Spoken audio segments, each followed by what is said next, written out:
Today's a laundry day. We are going to wash some liners. Oh, the doors. Open the garage door. And put your shoes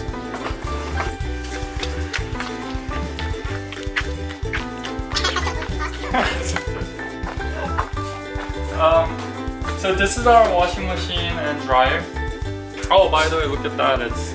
This is our 1.0 version that we discontinued about a year ago. We already preset everything for our liner. I can show you some of the settings to make sure that you guys are using the right setting. So what I usually do is, this is 2x4.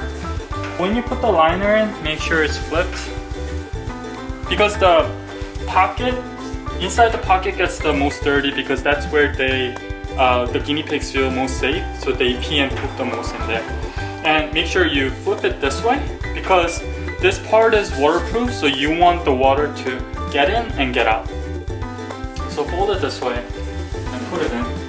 I thought it helped, so just giving you guys some tips. And same thing for this one. This size washer, it really depends on what kind of washing machine you have. But for this size, I would recommend putting no more than 3. So if I have I usually have 5 laundry loads, so I just divide it into 2. Do it twice. Put it in there. So as you can see, it's in cold temperature. Spin is medium, just normal spin. Soil level heavy. And if your washing machine has these options, put extra rinse and extra spin. That definitely helps. And if you look on the left, there's a bunch of settings. Not every washing machine are same, but if you have it, try using bedding.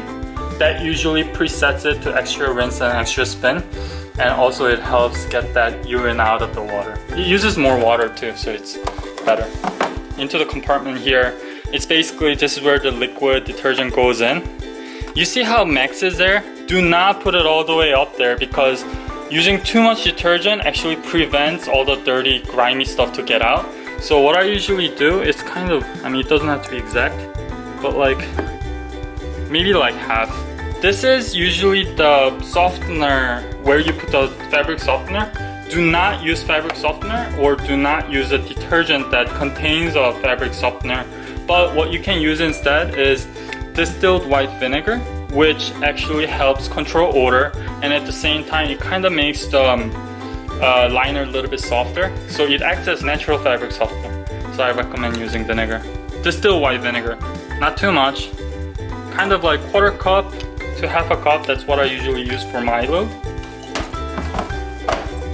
And start.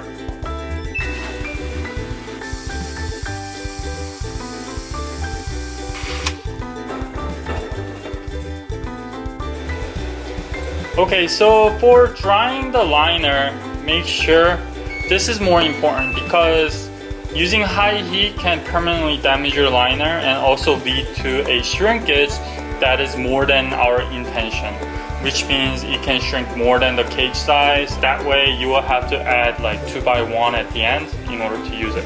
So anyways, for the setting, I also have it in my cycle, just so that everything is pretty easy for me. I do a temperature low. I don't use extra low, I just use low.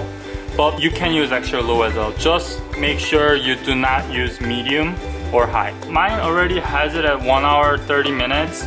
For some, coin laundry, it does 45 minutes, 1 hour, whatnot. That's all fine. What I recommend for drying is do 1 cycle on low. If you do 1 hour 45 minutes, it's not going to be completely dry. That's good, because if you bring that indoor, hang it on a chair to completely dry it, it actually helps the liner to last longer. So that's how I dry the liner. Don't forget to like, comment, share, click the notification bell, and subscribe so you will never miss our videos. Bye!